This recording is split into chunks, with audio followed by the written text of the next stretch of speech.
Hey there, get ready for another mind-blowing tale from our corner of the universe. Some stepmoms eagerly await bedtime, watching the clock tick down. Others seem to keep an eye on the calendar, counting down to your 18th birthday. Today, in our little universe, she was watching, waiting, and planning her moves. I made sure everyone knew what kind of person she truly is. I'm a 43-year-old man, and I've been married to Kyra, who's 44, for 6 years. I feel so ashamed to be sharing this right now. It's not something I ever wanted to reveal to anyone in my life, so I'm using this as a way to vent, obviously, with a throwaway account. This is one of those situations I never imagined I'd have to deal with, even in my wildest dreams. Kyra is my second wife. I got married at a young age, just 22. Although it was a reckless decision, I don't regret it because I love my first wife deeply. I truly believe she was my one true love. Everything felt perfect with her. My son, now, while I wouldn't recommend that path to anyone, I'm grateful for how I lived my life. Unfortunately, our marriage lasted only about 6 years. A drunk driver ran a red light and collided with her car. She made it to the hospital, but sadly, she passed away shortly after. It still breaks my heart to think about it. If you've experienced grief, especially for someone you love so deeply, you know it lingers. For years, I had no desire to date or remarry. It wasn't that I lost interest in women. It was more that my first wife held such a significant place in my heart, and moving on felt wrong. Eventually, I talked to a therapist, and over time, I became open to the idea of finding love again. I wanted someone I felt a natural connection with, but they also had to be great with kids, because I didn't want my son to grow up without a mother figure. I met Kyra through a dating app, and after a few dates, I realized she was the one for me. We had a lot in common. She was incredibly kind and didn't come off as materialistic like many women on dating apps. I have endless stories to share. We started dating, and I made sure she met my son as soon as it felt right. They hit it off wonderfully, and I felt confident in my decision.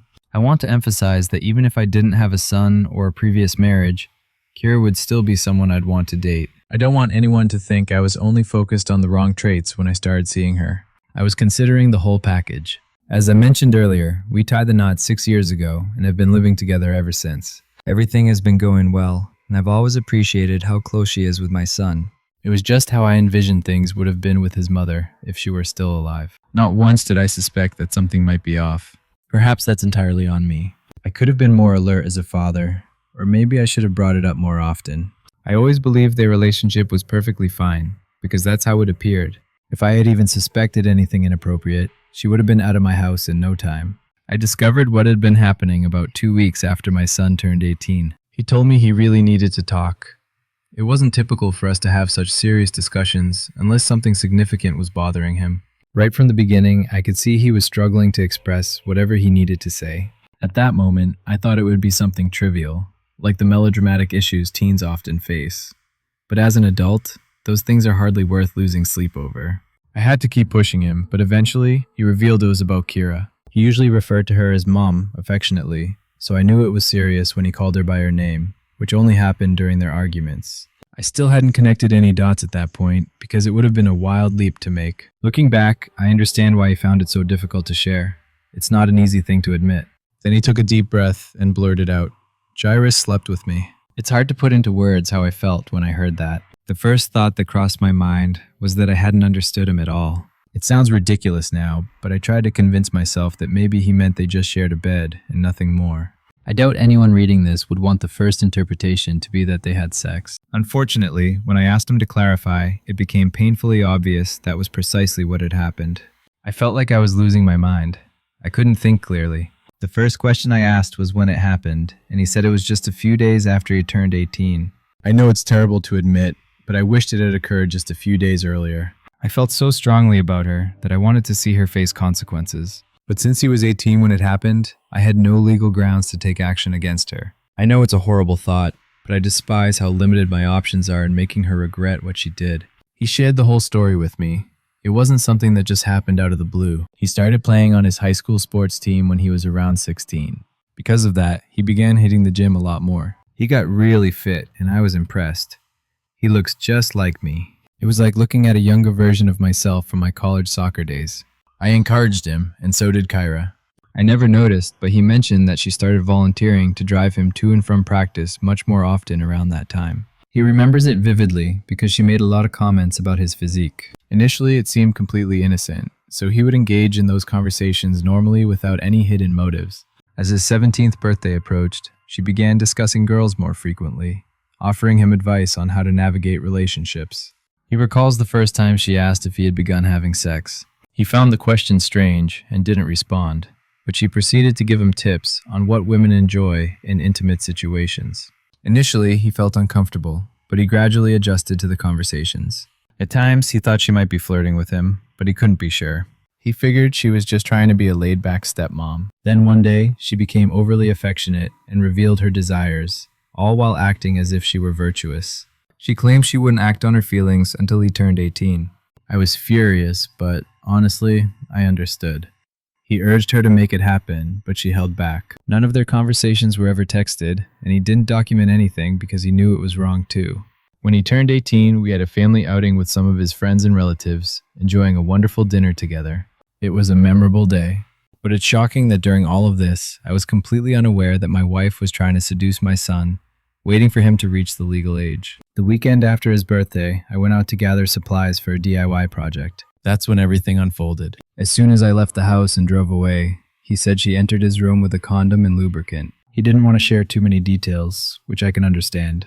I was eager to know everything because I wanted to feel as angry as possible, but I didn't want to pressure him. He mentioned it happened once, and she attempted to initiate it again later, but he refused. He said that from the moment it happened, he felt an overwhelming sense of regret. He had been anticipating it almost as much as she had, but he soon recognized how wrong it was. He told me he cried a lot and wrestled with the choice to confide in me, but ultimately, he felt it was necessary because he knew it was unfair to me. I embraced him and thanked him for being honest, but I told him I needed time to process everything.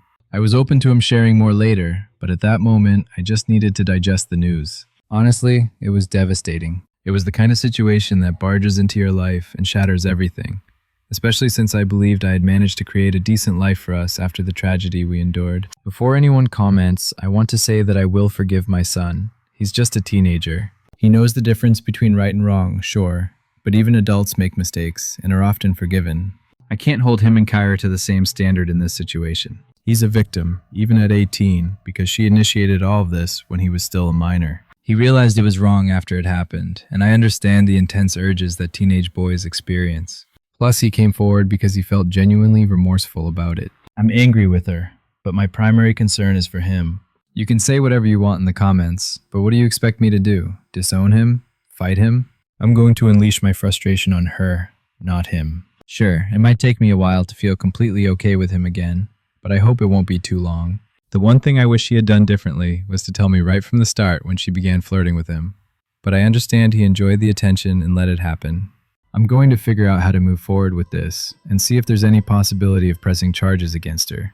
There are absolutely no messages. Everything that occurred was face-to-face, and I'm certain she'll deny it ever took place. I doubt there's much of a chance for a strong legal case given those circumstances, which is unfortunate. Your wife didn't mess up, lose control, or get swept away by a sudden attraction. She was patient, she plotted, she tested limits, and she escalated things gradually. At that moment, the law stopped caring. She took action, and your son didn't betray you. He was set up to fail by the one adult in the house who was supposed to protect him. She watched him grow up, encouraged the attention, normalized inappropriate discussions, and then conveniently made herself the outlet. The age gap and power dynamic don't just vanish because a birthday candle was blown out. Honestly, the "I waited until he was legal" defense is one of the most disgusting justifications there is. The moment he turned 18, she went ahead and had sex with him. Yes, he was willing when it happened, but he's still a teenage boy. It doesn't change the fact that he's a victim, but I understand why he wasn't loyal to me when he had the opportunity. He's young, and I want to believe he learned a valuable lesson since he came to me to confess on his own. I spoke with a lawyer friend who mentioned that I could choose to file a report, but the chances of her facing consequences are quite slim since it's essentially a he said, she said situation. There's no evidence whatsoever, but I believe him because he's my son. He's a good kid, and there's hardly any reason for him to lie in this situation. Because of that, I realized my only real option was to confront her myself. So that's exactly what I decided to do. Before anything kicked off, I made sure to consult with a divorce lawyer. The plan was to serve her either on the day of the confrontation or the following day, depending on how it unfolded. I also intended to have my son present. Honestly, I wanted to keep him out of it, but he was too involved from the beginning, so he needed to be there to stand up for himself. We were all in the living room watching a movie, and as soon as it ended, I turned off the TV and told her we needed to have a very serious talk. I started recording everything without her knowing. I struggled to articulate myself just like my son had when he came to confess, but eventually I managed to get it all out. I told her that he had informed me that she had slept with him, and even before that, she had been laying the groundwork. Before she could respond, I pointed out that not only had she cheated on me, but she did it with my son, who was a minor when she first showed interest in him. She looked taken aback, and I won't lie, I was slightly swayed by her act. She turned to my son and asked him to share what she had done. To my surprise, he spoke up without a hint of fear, and I felt a swell of pride in that moment. She flat out denied it, acting as if it was the most absurd thing she had ever heard. She claimed she had played a maternal role in his life for far too long for his story to hold any water. I told her that the narrative she shared was too well crafted for me to believe he had fabricated it, especially since their relationship wasn't strained. So it was difficult to grasp why he would even think to lie in the first place. She maintained that he was being dishonest and questioned whether he had any proof, which he didn't. "You've been spreading rumors about me since I was a kid, like some kind of predator." When he said that, I noticed she became visibly upset.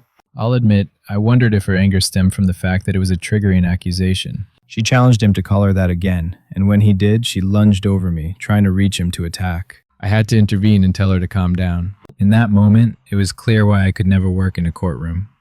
I asked her to hand over her phone if she was so confident she hadn't done anything wrong. She passed it to me, insisting she had never sent him a single inappropriate message. He had already informed me of that, so I skipped checking her texts. I went straight to her gallery and began scrolling. She didn't understand my intentions, but as I scrolled, I found numerous pictures of him shirtless after one of his games. He had no clue those pictures were taken.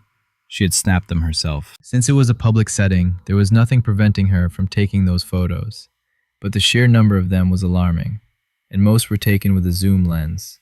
All my doubts vanished the moment she yanked her phone back, claiming I would twist things out of context. Suddenly, now he was the one who had been trying to seduce her. As soon as he turned 18, he became overly aggressive with his flirting. And on the day I was out of the house, he pressured her so much that she just went along with it out of fear. I knew that was a lie because she would have mentioned it right away when she was first accused. There was no reason for her to protect him at that point, and I told her so. She kept trying to argue, but honestly, I had stopped listening. My mind was made up. I contacted the process server, and he served her just a few hours after our conversation. I advised my son to limit contact with her as much as possible. She refused to leave the house, so that was the best I could manage. Update 2.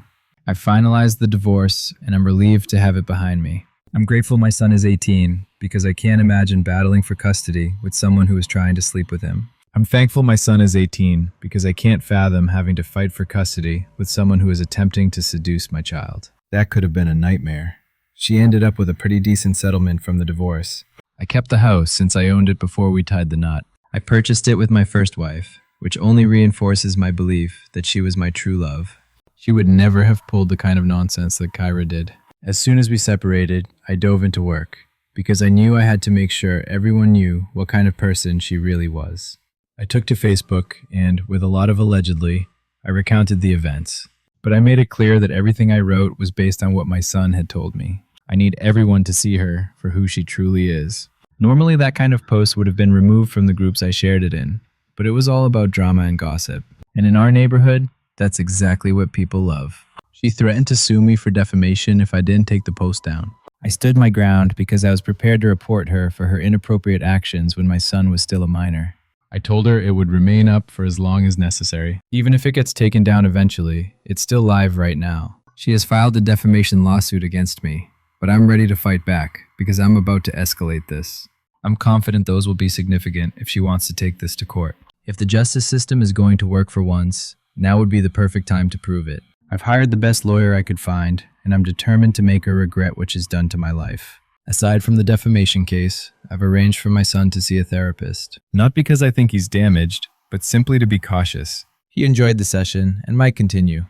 I hope he does, because therapy has helped me immensely. In the end, she's mostly out of our lives, and I hope it stays that way. Innocent people don't lash out at teenagers when confronted. Innocent people don't shift from, "this never happened," to, "he pressured me," when the narrative stops working. And innocent people don't secretly hoard zoomed-in photos of their stepson's body like some twisted collection and then freak out when someone scrolls too far. The story only changed when denial stopped being beneficial. You protected your child. You removed a predator from your home. You refused to be silenced. And you ensured that the narrative didn't quietly fade away, where people like her tend to thrive. Share your thoughts in the comments below. Thank you for joining us today on Luci's story. Don't forget to like, subscribe, and hit that notification bell so you won't miss our next video. See you soon.